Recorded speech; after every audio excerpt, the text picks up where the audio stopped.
Assalamu алейкум, hürmetli кино ықласпентлері, және сіз күткен, сіз сағынған кино подкаст жойбары. Мен баслаушыңыз Захида Шәрбаева менен бірге. Қарақалпақ фильм мемлекеттік мекемесі тарапынан шөлкемлестірілген бұл жойбар бір қатар ұстаз, актер һәмде актрисаларды һәмде жас талант иелерін мейманға шақырып, кино әлеміндегі ең соңғы жаңалықтар һәмде кино әлеміндегі қызықлы уақиялар хақында сөз етеді. Демек, білесіз бе достар, кино бұл әпуай ғана сурет емес, бұл көптеген инсанлардың тағдыры. Бүгін сізлер менен актер өміріндегі татлы һәмде ащы тәреплерін бірге бір атмосферада сезінеміз. Сізлер менен бүгін студиямызда сіз һәмде бізге белгілі болған, сіз сүйіп тамашалай тұғын актер бар. Ол Қарақалпақстан Республикасына қызмет көрсеткен артист Жігербай Әбдимов. Хош келіпсіз. Рахмет.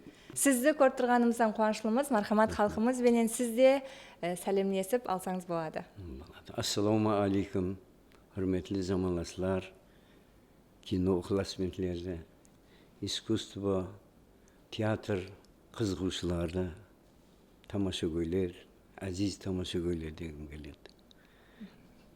Осы жойбарда сіздерменен ұшырасып отырғанына жүдә қуанышлымын. Біздің тарауымызда, кино тарауында, театр тарауында үлкен жетіскенліктер, рауажданулар, табыслар бола бергейді. Рахмет. Бізде оғада қуанышлымыз, себебі сізді көп күттік.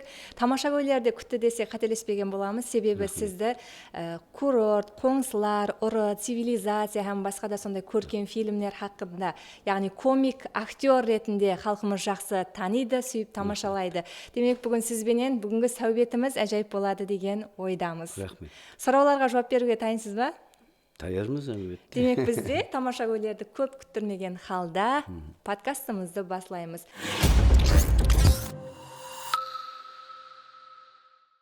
Демек, кірісу бөлімі десек те болады. Сіз хақында сондай мағлуматлар жинағанда қызықлы фактілерді біз таудық. Яғни сіз актерлыққа тапсырмастан алдын суретшілік бағдарына оқуға тапсыруды ниет еткен екенсіз. Келің сол хақында тоқтап өтсек. Бұл әлбетте өткенді естісең бәрі қызық.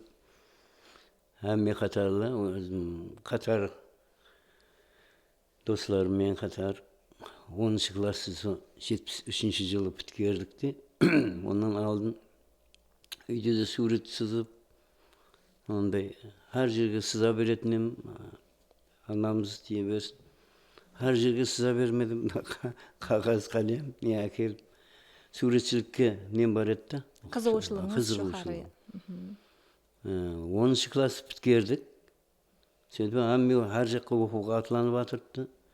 Қатар достарыммен қатар менен Ташкентке Бенков атындағы суретшілік училище дейтін етті ол уақытта.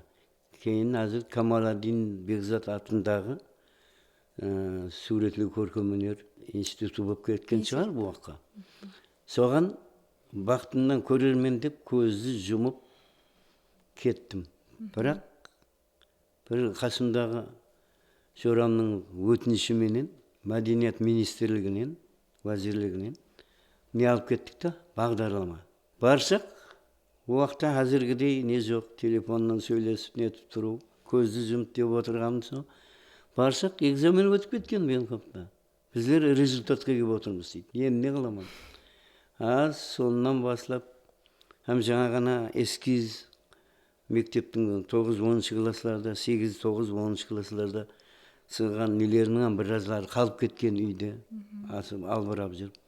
Жаңа қараса, білетуін алдын болжап білгендей, қасындағы достарымыз айтып атырды, еш не қылма, қайттан тапсырасың.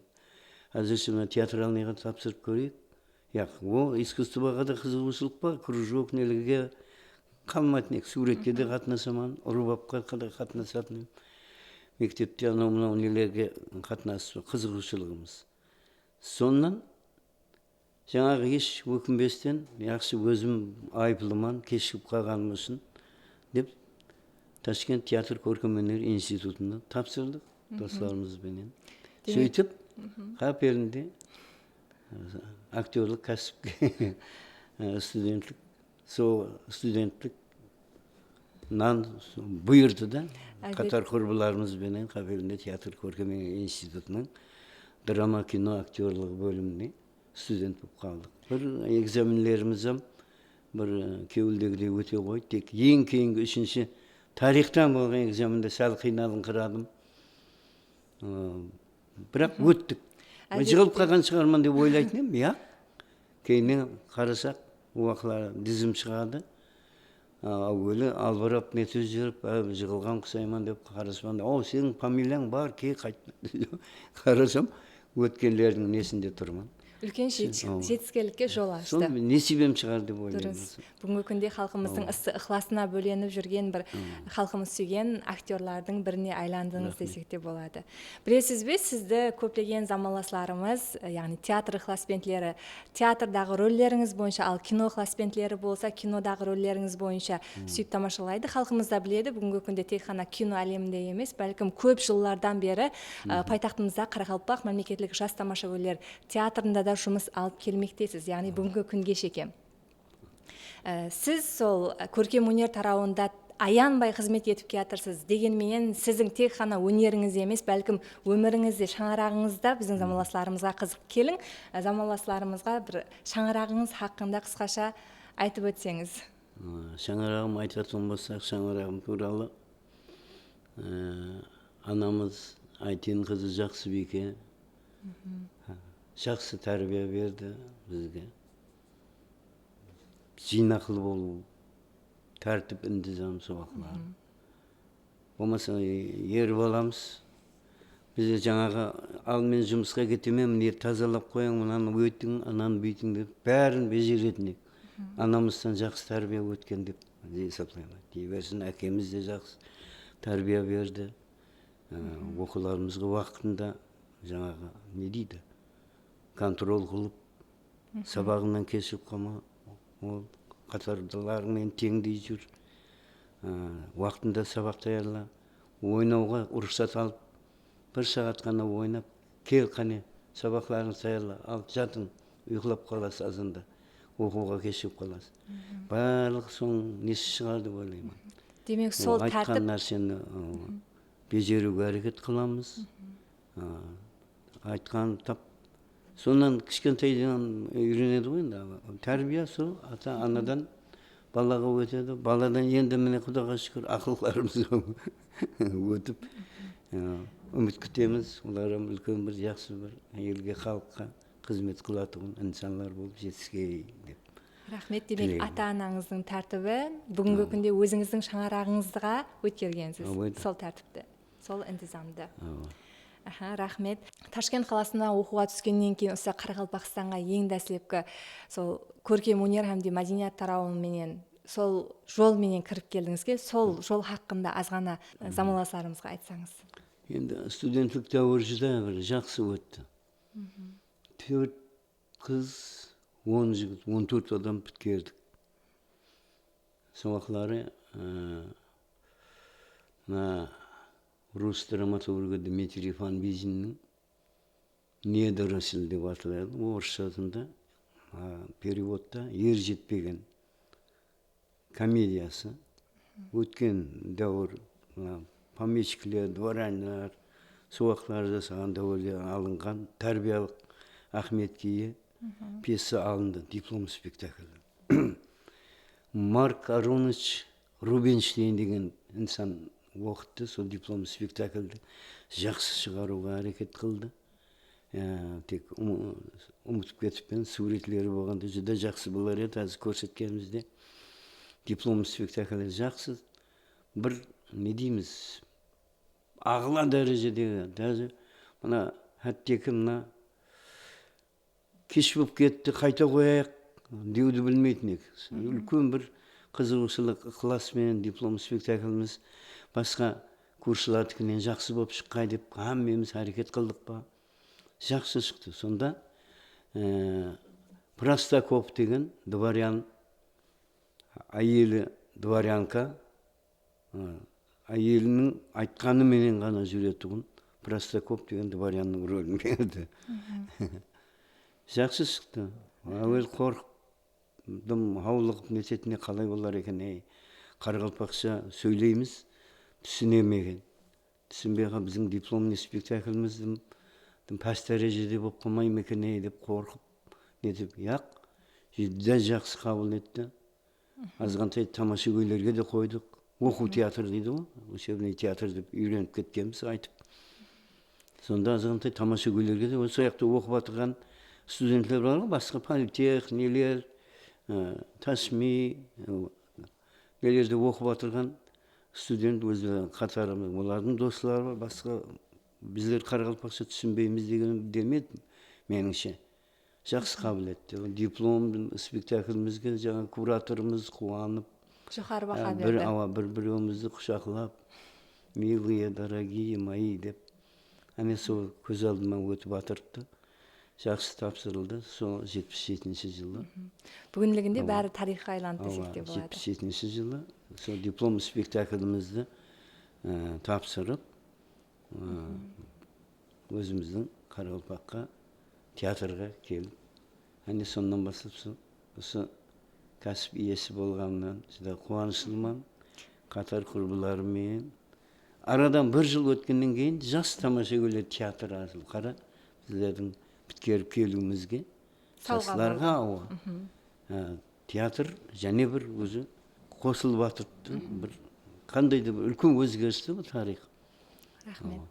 Келің осы актерлік кәсіп хақында бір тоқтасақ. Негізінде актерлар ең дәслеп неден қорқады? Ұмытылып кетуден бе, яки сол өмір бойы өзінің талантына сай рөлді таба алмай өтуден бе? Енді актер болғаннан кейін өзін бағышлау керек та. Һәм сол мені тамаша көйдің назерінен Тыс қалудан қорқады. Шетте қалып қоймауға, сонdan қорқады да. Актер соны жеткізу керек те, сол айтады ғой, бір нәрсені қолға алдыңыз ба, соны түпкілікті сол бәрін етмегенше тоқтама деп үйрететін еді. Бір затты қолға алдыңыз ба, соны әлбетте нәтиже шығаруға әрекет қыласыз. Тамаша көйдің назерінен шетте қалудан қорғасаң. Ең бірінші сол. Берілген режиссер менен актер, художник бәрі бір сөйтіп байланысып нетсе, әлбетте жетістікке ерсе де актерлығын давам ете береді. Ізденушілігін тоқтатпау керек. Дұрыс. Әр образда, әр күні, әр сағат, әр минут тынбас. Әттекі мына басқа бір нелерді істеп жатырмын, сол пікірде қалай шығу керек. Мен не қылып жатырмын? Сонымен тек жасайды. Сонда ғана актер жақсы нәтижеге ерішеді деп ойлаймын. Рахмет.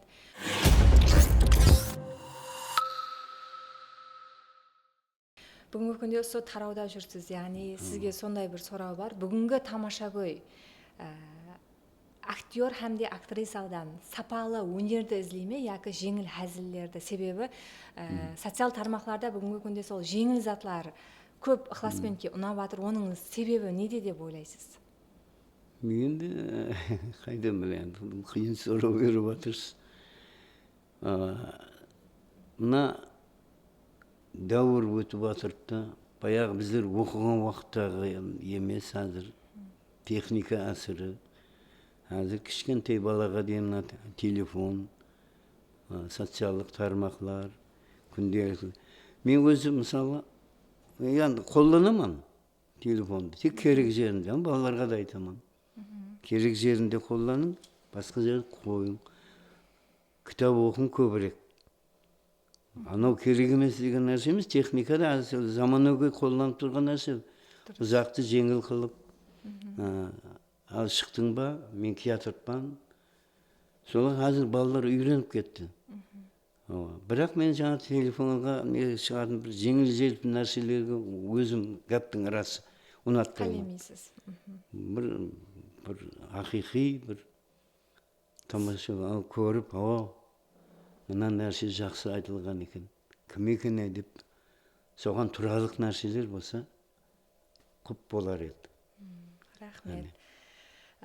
Демек, бізде және бір сұрау бар. Білеміз, көплеген тамаша көйлерге сол фильмлер арқалы жақсы таныссыз.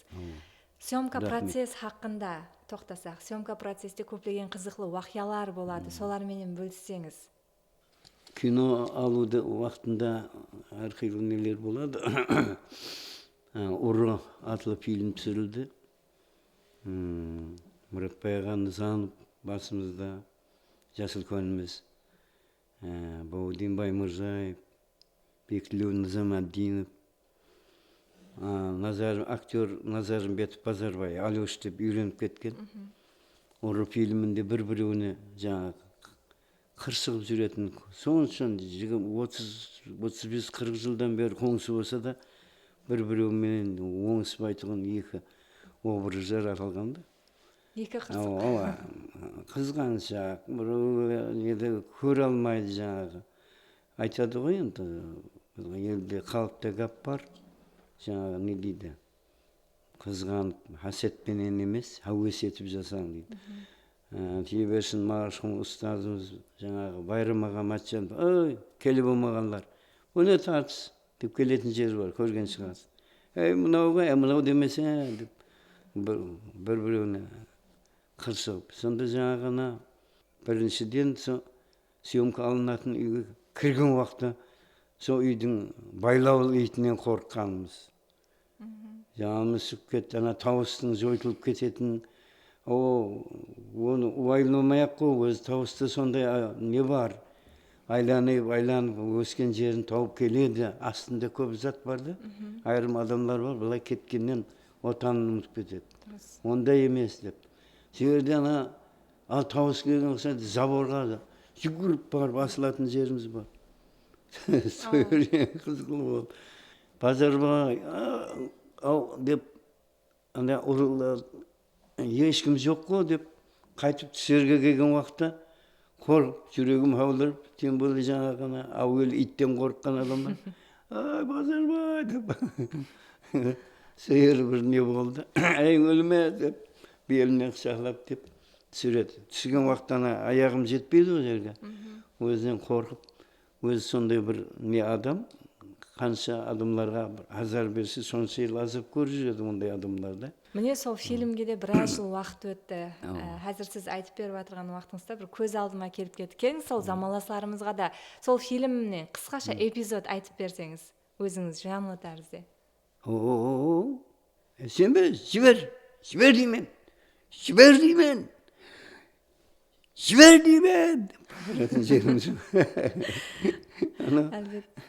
Ол жерлер әмемізге бірдей таныс. Әр инсанның көңіліне бірдей бір қуаныш, күлкі. Шадлауылда түсірілді бір әжайып съемкалар аяллары, түнгі съемкалар болды. Қойын жойтатын жер бар. Үйде екен ғой дейді Базарбай Назарымбетовке. Сенде айел бар да, біздің айелді жаңағы көрпесімен алып кетсе де білмейді деп. Барсаң деп жаңағы Базарбай Назарымбетовке, барсаң деп ашыланып кетеді жер.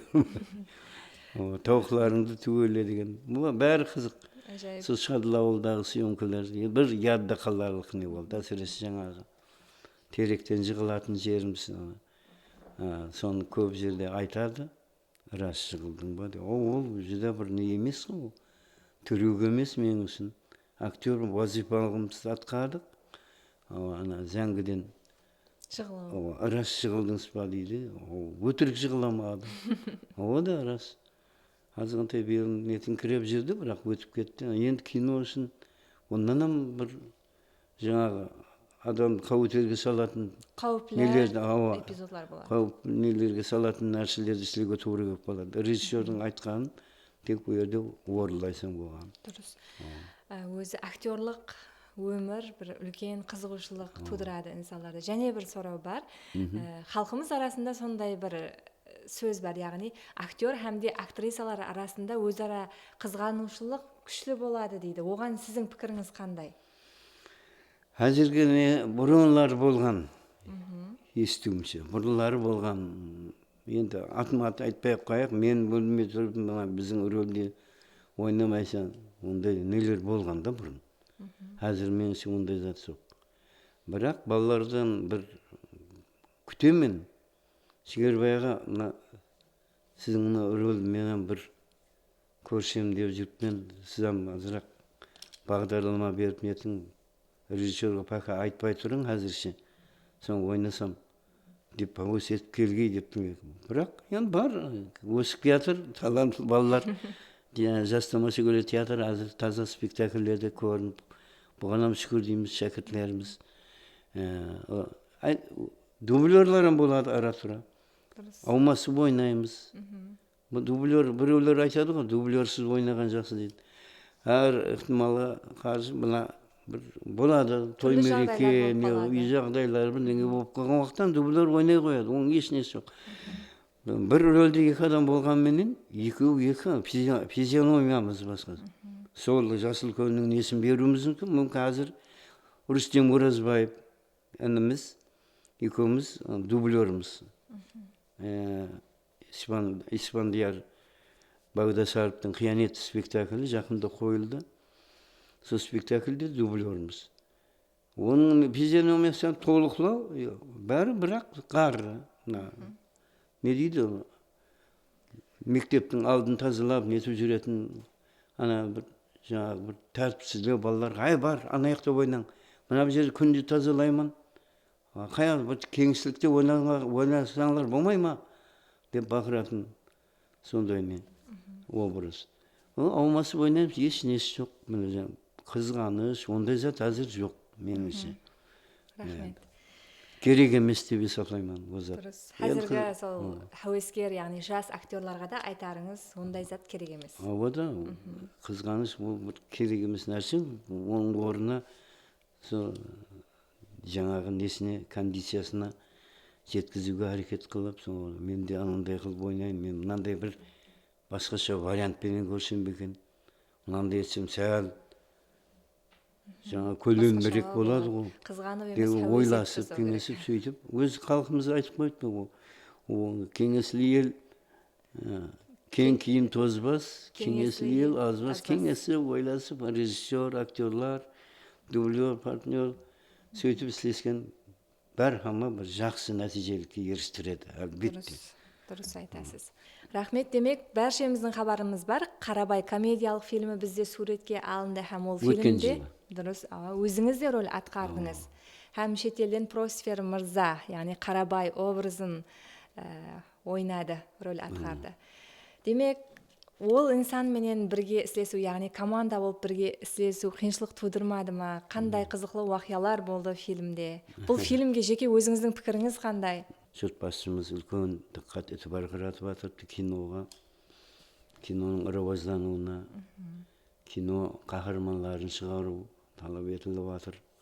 Мына заманауи қаһармандар образын жарату. Бұнан қала берді мына басқа елдермен достық, мünәсібет, тыныштық. Мына миллетшілік деген болмау керек. Мен өзім қуанышлымын. Шетелдіктер менен бірге фильмге түскеннен жүдә қуанышлымын. Көбісі жастармен істестік. Құдырат Атажанов режиссерлік етті. Сол Просвер деген оба бала деп айран қалдым. Сорайсың ғой енді, қаяқтан екен деп. О, Американың жігіті. О, Американың жігіті. О, қалай? Ол Ташкентте жасайды екен. Білесем ғой енді, сорап нетіп, онменен бірге тілдесуге әрекет қылдық. Жақсы ғой енді. Мысалы, қанекей англишан тілінде білсең, басқа миллетлерменен бірге кинода ойна. Бұл мен ойлаймын, үлкен бақыт. Киноның рауаздануына, мысалы, басқа жақтың режиссерлармен бірге істесу, актерлармен, басқа елдердің, туысқан халықлардың актер режиссерларымен бірге істесу бір үлкен нәтижелікке ерістіреді әлбетте. Бұл әзір міне өзіміздің киностудиямызда да үлкен жаңалықтар болып жатыр өткен жылы. Ташкенттен үлкен профессионал Жасыл Көлдеріміз келіп баға беріп, кино студияның ашылуларында, нелеріне бәріне. көзіменен көріп кетті өз реконструкция көздерімен жұмыстары. көріп, қазір қара, мен өзім әуес етіп қарап отырмын, үлкен өзгеріс бар. Демек, ертең күн, Құда қаласа, киноның санатында да біздердің үлкен жетістіктер болады деген үміттемін. Дұрыс. Үміт етіп жасау керек дейді ғой. Мына жастарымыздың әсіресе фильмдерге үлкен қызығушылықтары. Біздер ойнаймыз бе екен? Ойнайсың, режиссер өзі несіне қарап, сенің жаңағы қабілетің, нелеріңе қарап, рөлге алады, әлбетте ойнайсыз деймін. Сенімменен қараймыз жастарға.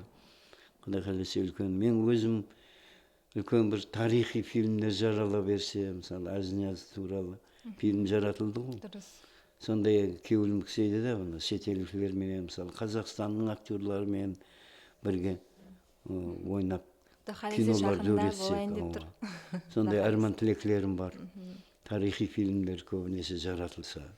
Бұрынғы ата-бабаларымыз өткен, біздің миллилігіміз, баяғы халықты басқарған билер, нелер, солар бір көз алдыма келеді. Солар бір жаралса екен деп, ақсақалдар ат мініп, сол ақылар халықтың нелері. Соны бере алса әзір актерлық бір шын ықыласыменен іштегі, шын жүрегінен атқарып, рөлдер, образдар жаратып, халықтың ітібарында бола берсе деп тілек тілеймін. Тілек жолдас дейді, Гүлайым һәм оның 40 қызы фильмі түсірілу алдында. Сол естіп қуанып жатырмын. Біреулер сұрайды. Мен айтсам, ертең сондай жақсы жаңалық болacak бір естіп жатырмыз десем, жүдә барекелі жақсы болар еді деп. Бір жерлерге барсам, кино туралы көбірек сұрайды. Спектакль туралы сұран деймін. Халқымыз киноны сағынған. Бізде бірінші бөлімдегі сұрауларымыз ұсынумен өз жұмағына жетті. Дегенмен сізбенен сөйлесіп отыра бергіміз келеді. Дегенменен бізде уақыт шекленген. Екінші бөлімде бізде блиц сұраулар бар. Яғни қысқа сұраулар, қысқа жауап беруіңіз керек. Артықша түсіндірулерсіз, тек қана біздің сұрауларымызға қысқа жауап бересіз. Әрекет қылайын. Дайынсыз ба? Dayanız.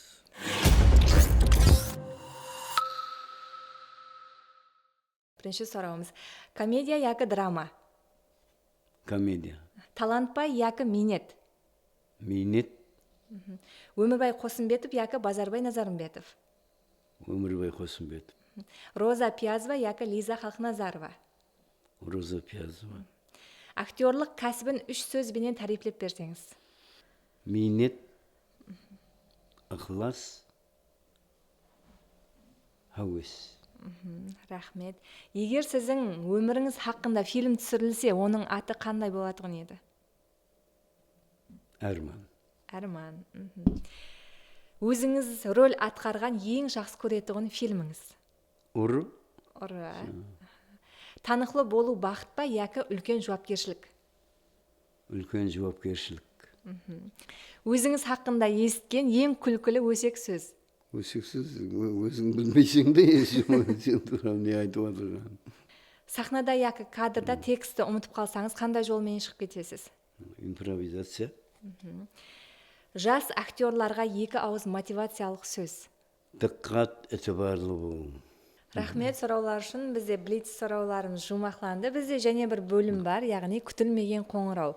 Сіз жақын инсаныңызға, яғни сол өмірлік жолдасыңызға қоңырау қылып, хәзіл тәрізінде бір сәубет болады. Біз таярлап қойғанбыз, һәм біргелікте тамашалаймыз оның реакциясын.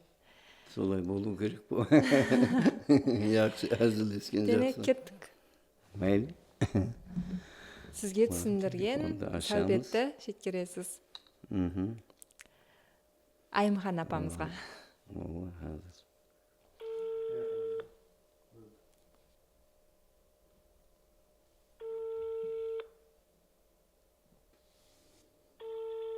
Алло. Алло, Айымхан. Мен не? Съемкаға кетіп ем ғой бағана.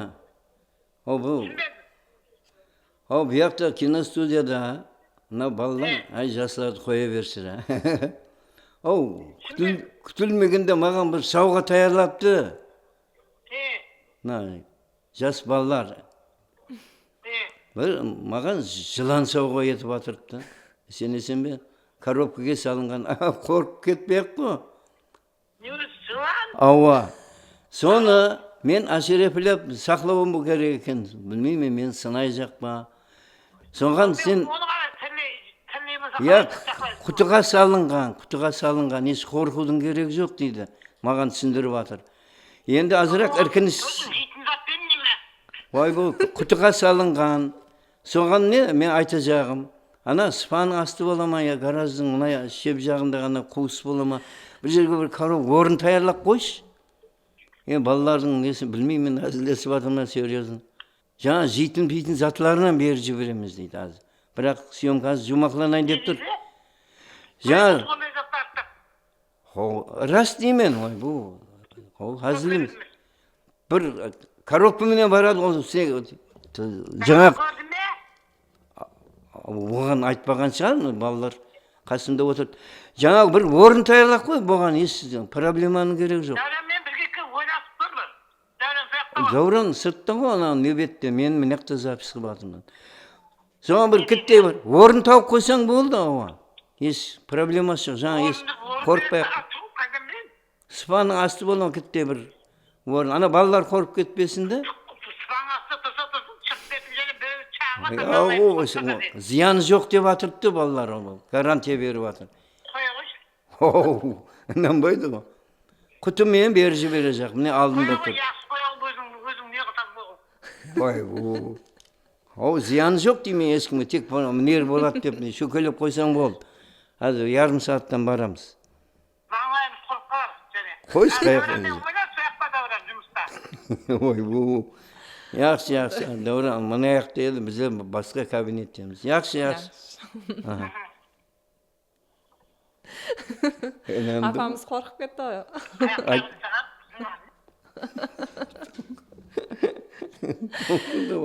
Рахмет, біраз көңіліміз көтеріліп қалды. Өмір қызықта, бір-бірімізге тоңқылдаумен жүрем. Маған тоңқылдау. Өзі өмір соның мен қызық. Мен оған тоңқылдаймын. Сізге де рахмет. Апамызға да рахмет. Үйге барып, әзілеттіп, өзіңіз түсіндіресіз енді. Оның ояғын нетеміз ғой. Рахмет. Балалар әзілескісі келген екен. Дұрыс. Тамаша көйлерменен бірге кеуі кейпиятты көтеріп алдық. Сұрауларға жауап алдық. Сізбенен бүгін бір әжайып сәубет болды. Апамызбенен де әзілдесіп алдық. Әзіл жақсы ғой. Дұрыс. Әлпің алса, атаңмен ойнады. Әлпің алса, кемпірменен ойнадыңыз сіз. Әзілдесін жақсы. Әзіл, ойын күлгі ләмсі. Қалымызды жасай берсін. Ойын күлкі. Жаман қиян, жаман нәрселерден аулақ болайық әйтеу. Ойын күлкі витамин. Шаңырақларда аманлық, тынышлық. Сол өмірдің мазмұны, ұллар, қызлар, ақылқыларын, қызықларын көріп. Дұрыс. Демек достар, бүгінгі подкастымыз осыныңмен өз жұмағына жетті. Бүгінгі подкастымыздың сыйлы мейманы сіз һәм бізге таныс болған Қарақалпақ халқының сүйікті актері, Қарақалпақ халқының тірі әпсанасы десек те болады. Қарақалпақстан Республикасына қызмет көрсеткен артист Жігербай Әбдимов болды. Келің жұмақламастан алдын халқымызға бір екі ауыз тілек айтсаңыз. Халқымызға тілегім, ләйім аспанымыз ашық болсын, ең басылса. Өміріміз шарлыққа тола берсін. Отанымыз тыныш. Әрбір шаңырақта татулық болсын, ешбір шаңырақларда шайпалмақ болмасын. Аманлық, жақсы күндер, тойлар, қалбімізде бір қуанышлық күндер бола бергейлеймін. Тынышлық, бақыт, рахмет. Әммеге әумет тілеймін. Жұмысларында табыс болсын, жақсы күндерде тілектес болу несіп еткей. Рахмет. Біз де сізге өз кезегінде қымбатлы уақытыңызды ажыратып келгеніңіз үшін рахмет айтамыз. Еле өзіңізден үлкен жақсы жаңалықтарды күтеміз. Сөйлетушілікте шаршамаң, талмаң, бәлент паруазлар тілейміз. Рахмет. Шын кеуілді. Рахмет. Демек, әзиз достар, біздің подкастымыздың кезектегі санының мейманы кім болуын қалайсыз? Біздің комментария бөліміне жазып кетсеңіз болады. Һәм біздің социал тармақтарымызға әлбетте ағза болың. Демек, подкастымыздың кезектегі саналарында сіздерменен сау саламаттылықта көріскенше хош, сау аман болың достар. Көріскенше.